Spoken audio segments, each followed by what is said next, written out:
why did you choose this particular kshetram to start the project? Sure. So as you know, Aparna, I mean, this is Dikshita's compositions have been a personal passion for the last several years, and be it through Guru Amrita or various other activities. My goal has always been to share the joy, to understand more and more of Dikshita's, and to share the joy with as many people as possible. That is the overarching goal. And like the works of any great artist, right? Dikshita's compositions offer multiple perspectives depending on who is the consumer, who's trying to consume it, who is trying to appreciate. For a student of music, there are the myriad ragas, the raga swarupas, the archaic prayogas, the wonderful structuring of the compositions and the musical statements. And similarly, for somebody who wants to enjoy the cultural context in which these compositions have been set, there is a whole new window that it opens as well. And it was, and it continues to be my belief that the complete context and the complete, or I should not say complete, because I think we are limited by our own capacities there, but can we present a holistic view of these compositions? And can we attempt to capture the various perspectives of these compositions in the context in which they have been composed, right? And the kshetras are one significant part of Dikshita's output. He has visited these kshetras and he has described about them with intricate detail in his compositions. So when we set out to focus on Dikshita's compositions on kshetras, now I have a list of them, and the reason we wanted to pick Trikandamangai as the first kshetra is the level of detailing that the composition offers, and the level of detailing that also exists in the kshetra today, even today, right, is phenomenal. And in a way, it's a lesser known kshetra as well as a lesser known composition. So in our own humble way, if we can hold a magnifying glass to this monumental work and the monumental kshetra and highlight the beauty in both, in the context, in that kshetra itself, we feel that it would be a good way of starting in this journey. So that's how this particular choice of kshetra happened. Madhuji can add on what there are so many aspects to the Vimanam, the beehive, the Pushkarani. There's so many aspects to this that exists. Madhuji, I'll let you comment. I did read about the background of the Kovil and the Kshetram. So in Dikshita's repertoire itself, him being a Devi Upasaka, where does this Vishishta Advaita Kriti fit in? I mean, is it something that he was once in a while kind of composition, or because they are very powerful, even his non-Devi Kritis are very attractive.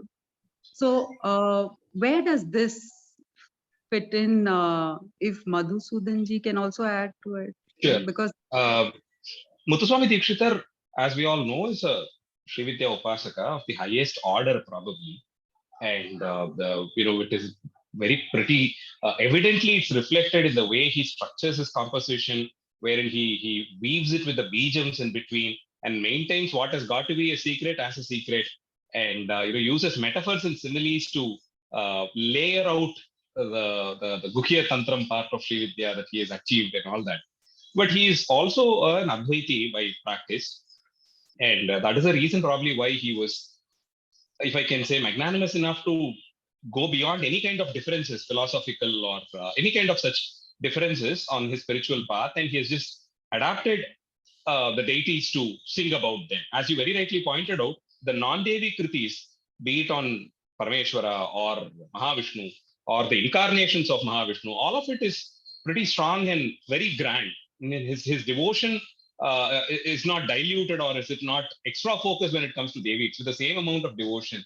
And for a true practicing Shastra, one who's initiated into Srividya, they visualize Devi from within. There is this very popular phrase which goes as, Antar Shaktaha and Bahir Shaivaha. They look like Shaivites from outside, and they keep chanting Ramanama always. Yavaharo Vaishnavaha. All that they speak about is the praise of Vishnu. So for them, be it Parameshwara or Parashakti or Paramatma, Vishnu Paramatma, all three are at par with them. And for a Srividya Upasaka, Parameshwari or Parabhattarambika's Devi manifests into all the five forms of Rudra, Maheshwara, Shiva, Brahma, Vishnu. So they don't see a difference. And very recently I came to know that there is this tradition in one of the schools of Srividya Upasaka where sadhaka, as he travels and visits, goes on a pilgrimage, he's supposed to come back to his Aradhana Devata, his Upasana Devata, and actually explain the whole quintessence of the pilgrimage. That was quite stunning revelation, at least to me, because I always wondered as to there are very powerful sadhakas, there are very popular ones, there are sadhakas who've been very quiet also, but you don't see many of them taking the pains to document their pilgrimage. For long, I was only thinking that Dikshita is expressing his bhakti towards the particular deity in which he probably visualizes Devi, be it Bhaktavatsala Perumal or Tyagaraja Swami of Tiruvarur. He just visualizes Devi is what I thought, but apparently it is a prescribed tradition in one of the schools where you're supposed to detail out your pilgrimage on a one-on-one conversation with your sadhana deity, your aradhana deity. I think Dikshita probably has followed this tradition. If not documenting, or if it is only expressing bhakti, he could have done it by just describing the Puranas and the beauty of the god, the various different names and all that. Why take the pains of documenting the architecture, the Pushkarani, the place, the location, the Sthala Puranam to each of the temple and all that? So I was really stunned to probably learn for the first time that there is this way of sadhana, one of the sadhana ways in Srividya, where you describe in detail, you have a conversation with the deity and tell her that I started from here, went there to this place. This is the reason why this place is has got this name. And this is the iconography of the deity. He is forearmed holding a Shankha Chakram, and he stands there facing the east or the west. And then there is this Vimanam which gives the shelter for the deity, and there is this Pushkarni. Apparently, this is the Salapuranam according to which Chandra came here to worship, or Brihaspati performed the tapas. So this is actually a conversation, an approved way of sadhana for a few schools of Shakta Tantra. And so no wonder Dikshita probably belonged to that Tantra, and he's taken the actual the sadhana route to document his pilgrimages and express it. And in this particular song, when we were looking out for this project and we were spending some time on choosing the first song, to launch something which is visually effective, to have people look forward for the coming episodes, we wanted something that is very strong and has this the visual impact. And Dikshita is not very old. He's 250 years old, and that isn't too long for talking about historic figures. So thankfully, Tirukkannamangai has not been architecturally or visually disturbed after Dikshita's visit. It still retains its pristinity as it was when Dikshita visited. I was not able to spot any mandapam built in the last 1 century there, thankfully. So when we were looking out for a song which has enough and strong visual effects, Tirukkannamangai was our obvious choice. And so with the Pushkarani there in place, the Sthala is there, the Mandapas are there, the Vimanam is there, the iconography of the deity is there, even the festivals that he has described is still being celebrated in the same place. What more do we need to have our first episode launched? So we zero down upon Tirukkannamangai Kshetra. Fantastic. That's something really wonderful, new knowledge that you have brought up. One more thing, Madhusudhanan, is the 4 pillars, they say, is, represents the 4 Vedas. And, most in this very orthodox, scholarly community, though the Vedic scholars say, the Vedas precede the Puranas. So the common man needs to understand the Vedas through the Puranas. So whereas the Vedic scholars will say the Veda is the beginning and end of all knowledge. Those who are like totally with the Veda. So do our Vagyakaras make this distinction? Where does the musical community, what is their source? Is it the Veda, or is it the Puranas, or how do they make, you say they have to give this account. So what is the main source of their account? See, to understand this difference, Vedas are undoubtedly the sole authority when it comes to our dharma.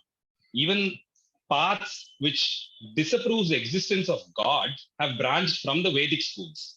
Yeah, there are paths which has Nirishwaravadam, which is also Vedic in nature.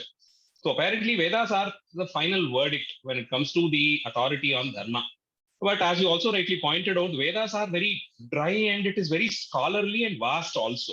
Generally when we speak about Puranikas, when we speak about the greatness of Puranas, we'll have to tell that these are the shortfalls of the Vedas. And this is the standard list. It is very vast. The language is pretty strong and you really need to have in-depth knowledge, not just in Sanskrit, but the Vedic version of Sanskrit to learn it.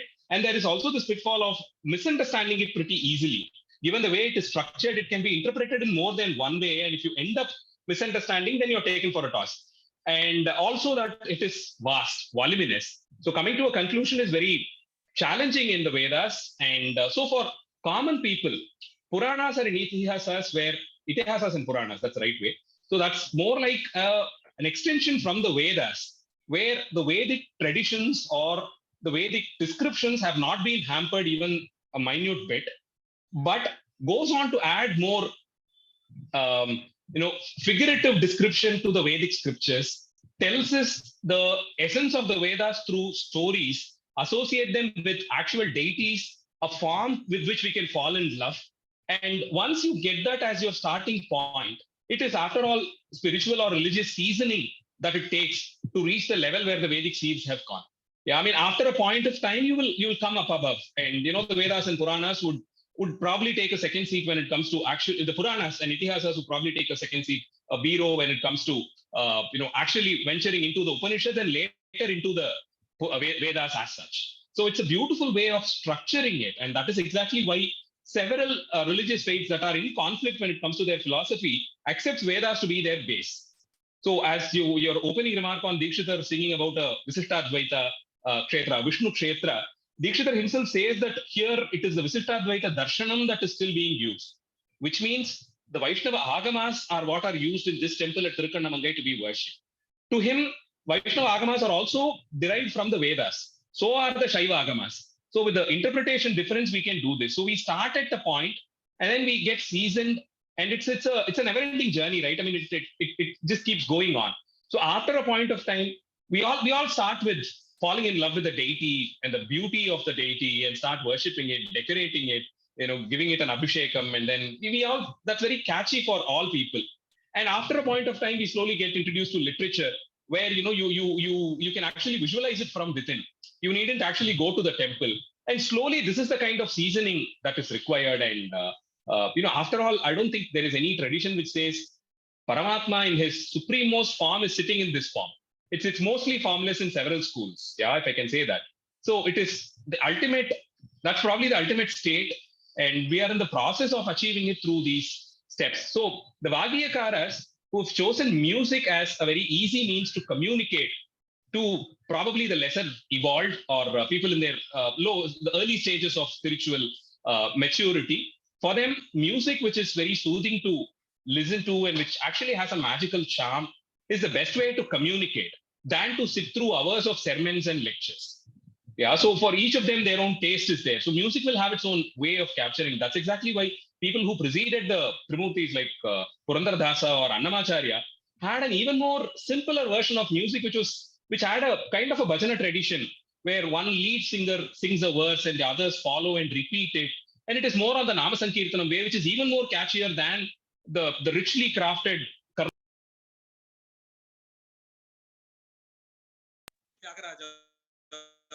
or Shava Sastri or the other Vagyakaras have done. So this is like an avenue for people with different interests. So the Vagyakaras have very carefully played both with the Vedic traditions and the Puranas. So Dikshita here sings about Mahavishnu being the sole refuge for all kinds of devotees. The Devatas there, the Rishis who are performing tapas here, and the mortal beings also. He says Mahavishnu is easy to be approached by all three kinds of people, which is what the Veda says. And then he goes on to say how amongst the Devatas, you have specific cases like Brihaspati and Chandra coming here for a particular reason to get away with the curse, and they wanted to take a dip in the Darsha Pushkarni. So those are from the Puranas. So you have this Vedic versions which says for the Devas, the Rishis and the Manushyas, it is Bhakta Vatsala Perumal, who is the sole refuge. And then Dikshita, this is from the Vedas. Dikshita chooses a particular episode from the Purana to add on to it and to support it from an episode. I think the Vagyakaras have played between both, choosing the best and composed it in a way that we are introduced to all the different platforms. Thank you. Ravi, can I ask you, you mentioned that it's a lesser known Kriti and a lesser known Kshetra. So this lesser attribution, are we attributing it in the contemporary context? Because we know it's not sung in the Kacheri scenario. So is it lesser by modern standards, lesser familiar, or was it so even in his time?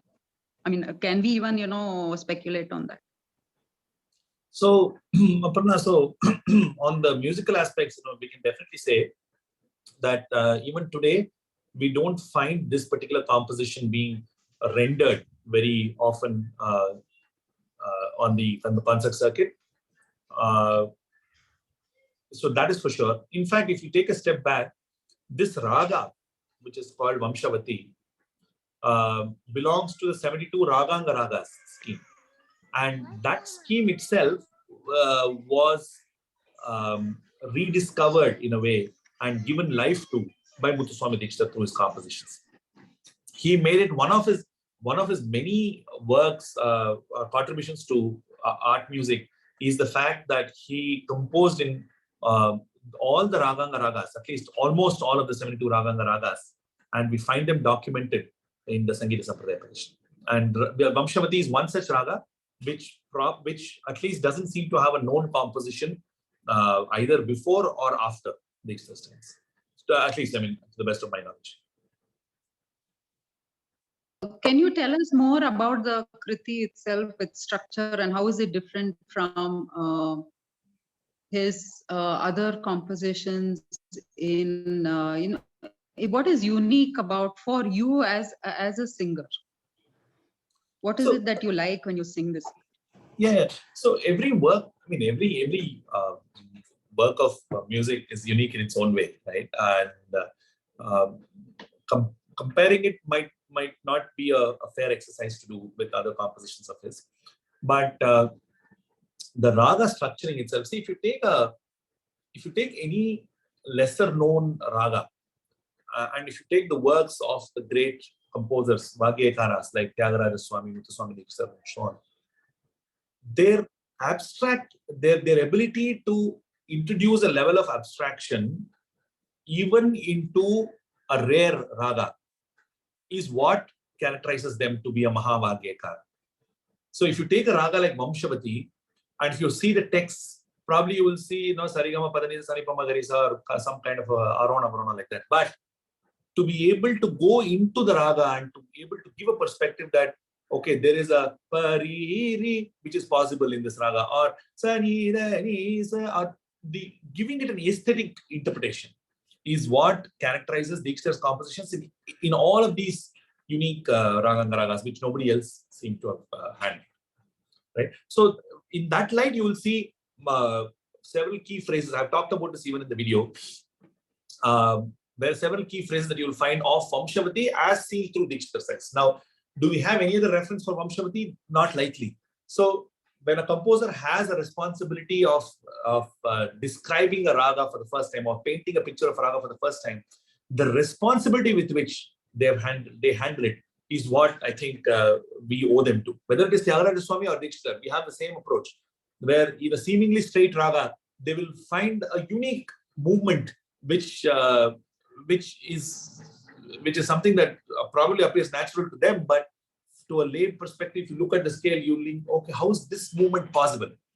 Right? You find this I can give you several examples in Tyagaraja Kirtanams and Dikshita Kirtanams as well, but that is the overarching attraction that these compositions have. And of course, beyond that, musically, this composition is a full-length composition. It has a Pallavi, Anupallavi, Charana, Madhyamakala Sahitya, and so on. It doesn't have the Raga Mudra.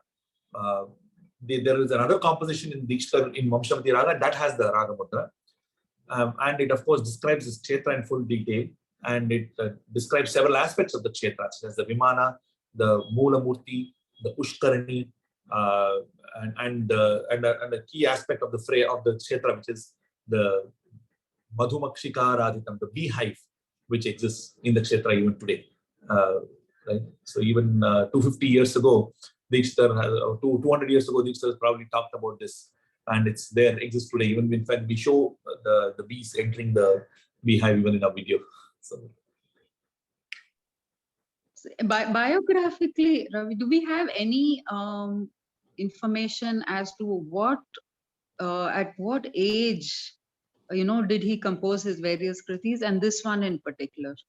Is there any anecdotal or anything to suggest, at what stage or age of his life he was when he composed, or any of his kritis? Can we get a sense of that, where they were older, more mature in their music and life, or the younger? We know his first kriti, we know some bits. So this particular one, simple or is answer it? is no. Simple answer is no. But the longer answer is, so there is no biographical reference that we can find today. But a more subjective, longer answer would be based on Dikshita's timeline. So he was born in Tiruvarur, then the family moved to Manali near Chennai, where Dikshita spent his initial few years. That's where the yogi visits him. They go to Kashi, they come back to, and he comes back to Manali. Tirthani is again the outskirts. I mean, Tirthani, Chennai, Manali, it's one belt. That's where the first composition is attributed to Srinathadi Guru Guho Jayati. And then begins Dikshita's sojourn into other kshetras. So, since this kshetra is closer to Tiruvarur, and Tiruvarur, Dikshita did spend a lot of time, his time in Tiruvarur, it's very likely that it's probably in the middle of his life that this probably would have composed. But again, it's my own interpretation, and Madhuji can add to that. But yeah, it's probably an extrapolation based on Dikshita's I think that life. would be the best way to attempt it, because he has sung quite a few compositions of his, because his early stages he was though born there and probably raised for a few years. The family shifts over to Manali, as Raviji pointed out, and then there is this whole getting initiated into and visiting some of the temples here in the northern parts of Tamil Nadu, like Tirupati, Tirupati, Kalahasti, Tiruvannamalai. That's a stretch, because there's no record of Dikshita coming back to northern Tamil Nadu once he goes down south. So after all of this happens, then he reaches Tiruvarur, and probably that's his second visit to Tiruvarur after being born there, or rather first visit after being born there. And that is probably when most of these compositions could have been sung. So to me personally, it is, the northern parts of Tamil Nadu, the central Kaveri Delta, and then down south. That's how we can split Dikshita's compositions geographically. And thankfully, it is like the northern parts first, followed by the Kaveri Delta, followed by the temples in and around Tirunelveli. That includes Madurai, his supposed Rameshwaram visit, and the visit to temples around Tirunelveli also. So probably in the middle of his age is when he should have composed this. What would you say was the main challenge in recording this, making this documentary, and was it about what to include and what not to include, or was it how to bring it out creatively, or what do you think was the most exciting and the most challenging? Yeah, so honestly, the first step is to find the right set of like-minded people who will be able to partner with you, right? I mean, that is the biggest step, because with the right team around you, if we are all committed to a common cause, then things move smoothly. So my first step was reaching out to Madhusudhanan Kalaiselvan, and because not only is he a arts enthusiast, heritage enthusiast, storyteller, but he's also deeply passionate about the compositions of Dikshita. And that combination is very difficult to find, because one tends to find the one or the other. So the marriage of the two is indeed a unique one, and that's where we found our synergy. So that was the first step. The next step was trying to find, because see, the capturing a video is one thing, but doing it in a high quality and doing it aesthetically well requires a videographer who's also equally passionate about it, and who is hungry to do good work, right? And not just commercially inclined. And that's when we found a very young upcoming videographer who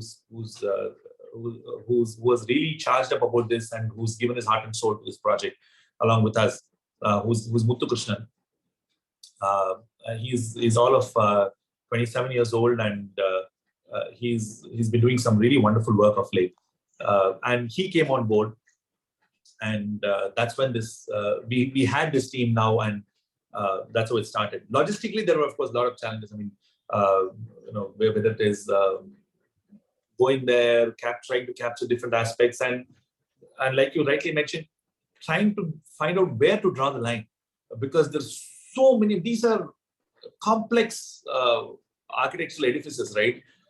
Where do you draw the line? And that's why we made it clear that we work from the Kriti outside. So it's inside out from the Kriti. Because there's no limit to what you can capture externally.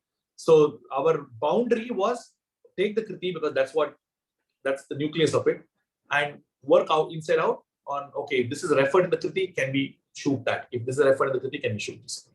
So we've shot at 4 different locations within the temple complex, including the Pushkarani, the outer sanctorum, and the outer courtyard of the temple and all that. And we've tried to capture to the best extent possible and permissible, the beauty of this Kshetra. Where does the the bhava come in? Does the bhava for many of us, in this space, the bhava is in the deity, in the kshetram, and in the in the musicality. But our instinctive, attraction is to the theme. But as a musician from your particular parampara, where does the bhava lie at the core of this kriti and this kshetram? Is it in the raga? Is it in the the Vagyakaras putting together of it so intrinsically, or what would you say? I mean, maybe to someone who's non-initiated into Carnatic music, where does the I lost you there briefly. Okay, because in some of our platforms we are also looking at non-Indians drawn to Indian music and to Indian tourism and Indian sites. So where does the emotional connect come from this exploration of yours? So Aparna, that's a good question, right? I'll tell you, in many ways, Muthuswami Dikshita has, in my opinion, questioned the very subject of bhava, in my opinion, right? Because if you look at Tyagaraja Swami Kirtanam, the lyrics are inherently carrying a specific emotion or range of emotions. Where if he's angry, he's saying, why aren't you not coming in front of me? If he's happy, he says, oh, I'm so happy, I'm thrilled. If he's prescribing something, he's talking about. But in the case of Dikshita, right from his first composition to throughout his life, his kritis have never been prescriptive or in nature. They have been, they are descriptive. They talk about Dikshita's experience with his supreme, and it's more inside out again. So in many ways, it offers us another vertical of bhava, which is the sheer musicality, the sheer joy of a note, the sheer joy of a swara done right, the sheer joy of a gamaka done right, and the sheer kampitam or the sheer jaru gamaka, or the sheer movement of syllables within a composition. See, what differentiates a poet from a Vagyakara, if you see, right? In a poetic context, it's the beauty of the lyric. There's a certain grammar for the idiom, and that's in a Vagyakara, it's a blend of the two that characterizes a Vagyakara. And Uttama Vagyakaras, as they're called, whether it is Muthuswami Dikshita, Tyagaraja Swami, Shama Shastri, and so on, their hallmark was the way these two came together, with one interlocking into the other seamlessly. So if you see Ranganayakam, it's not Ranganayakam Bhavaye. It's not that. it is in the Nayaki, how the Ranganayakam, the Na comes from Bhavari and brings out the beauty of Nayaki also along with it. So in many ways, he has offered us this unique definition of what a bhava is. Because I honestly believe that today we have a very short-sighted perspective of what emotion or bhava is, because we go only from a lyric. If the lyric is sad, then I'm supposed to feel sad. If the lyric is happy, I'm supposed to feel happy. I think that is one vertical, right? The other vertical is what I feel. And which is true in our own experience, right? There are so many songs. If you see any song, whether it's a film song or classical music, we have our own history and our own context for each of these. It could be a joyful song, but we might have heard it when we were in the dumps of life, and every time we listen to it, it would probably rekindle those memories, and it could actually make us feel sad, right? So innately, I think as humans, we do not go by just a lyrical definition of bhava. We have a very complex understanding based on our own experiences. So similarly, in Muthuswami Dikshita's case also, even if he were to say Kamalambam Bhajare, there is, even though it appears sedate and very stoic, the bhava in the Kalyani, every time I sing the Charanam, for example, of the composition, it gives you goosebumps. It gives me goosebumps. That doesn't mean it has to give you goosebumps, but it gives me goosebumps as an artist, as a student of music, right? So he has offered us another pillar of bhava, which is as a musical edifice, bhava as a musical edifice, and bhava as something beyond the lyrical construct as well. Thank you. I'll just end with one last question to Madhusudhanan. We are talking about the artist here, and what about the visual artist, Madhusudhanan? What, in terms of visual arts, what is the attraction to this kshetram and this temple, and how is it, brought out in your video? Okay, so the very essence of doing it as a video documentary was to give the visual output in the best way possible. And your voice is a little low. I don't know if it's. Hello, is it better now? It's still a little low. I'm not sure why, but I think it should. I'm connected to my Bluetooth, and 1 second.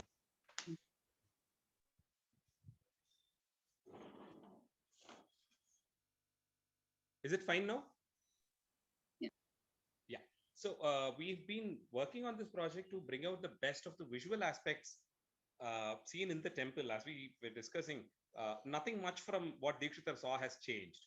So we thought this is the best time to document it, that which has survived for like 2 centuries now, and ensure that it is frozen and it is there for people to come and watch whenever they want before anything worse happens. And Dikshita has been very particular about describing the visual aspects, which includes the Vimana, the shape of the Vimana. Dravidian school of architecture prescribes different Vimana styles, the height of it, which is directly proportional to the height of the Mula Murti. And so all this calculation goes on to decide the Vimana, which is constructed. And that's why every temple has a unique form and size of for a Vimana. Dikshita here describes it as something that looks like an inverted lily flower, Utpala Vimanam, and so that is still there, thankfully. And but it's very challenging for visitors there to actually appreciate it in the form of a visual flower. I mean, a lily flower, an inverted lily flower. So thanks to technology, we have some of the best available equipments in hand that could reach out to the closest proximity possible and have captured the best of the Vimana from all sides. I think, to the best of my knowledge, this is the first time the Vimanam and even the temple and the tank and all that has been visually documented this effectively ever. So, the song which Dikshita had composed and the beauty that he had managed to, take in and pour out as his composition, for layman at least, he being a great sadhaka, a simple outline sketch is enough to understand the depth of any object. And, for us, on the other hand, we need proper visuals to understand it and appreciate it best. And thanks to this very beautiful budding videographer who is actually loved the project and who was who was into it as much as we were, and brought the best output possible. The visual impact, the visual arts of the temple, as far as architecture and the waterscapes and the greenscapes around the temple, and also the other cultural components which should have inspired Dikshita, but does not find a direct reference in the composition, like the calm way of life, the domestic architecture around the temple, and the people having a very, very casual life, waking up early in the morning, drawing columns outside their house, and the Thinnai being a common place. And the streets, thankfully, aren't cemented yet. Some of them are still mud tracks there, and it's a very calm and composed settlement. So I'm sure for an artist to come up with such a beautiful composition, this kind of a tranquility and all that is required to come up with the best. And Dikshita should have been definitely inspired, and he being a Shakta Sadhaka, he should have gone on to visualize the beauty of Devi and all that is beautiful around him. Yeah, the natural beauty, the waterscapes there, the greenscape, the landscape, everything there. Yeah, so I'm sure he should have visualized Devi in her best in all these objects around, and that should have added on to choosing a raga like this and composing something so beautiful. And so we've managed to document all that also as a part of it, the domestic life around the temple and people who are associated with it, and that is pretty enriching. So the visual arts, as they have been, both the religious art and the domestic art forms, visual art forms, have been documented, and I'm sure that's going to create a much deeper impact in the listeners. Thank you so much for this lovely engagement to both of you, and wishing you all the best in your launch as well as in the next 5 episodes of this series. Thank you so much, and thanks to Indic for coming forward to support the first episode, and we're really looking forward to continue this series. Thank you so much. Thank you so much, Ravi. Thank you, Madhusudhanan. Yeah. Bye. Bye-bye. Thanks to Indic Take care. Academy.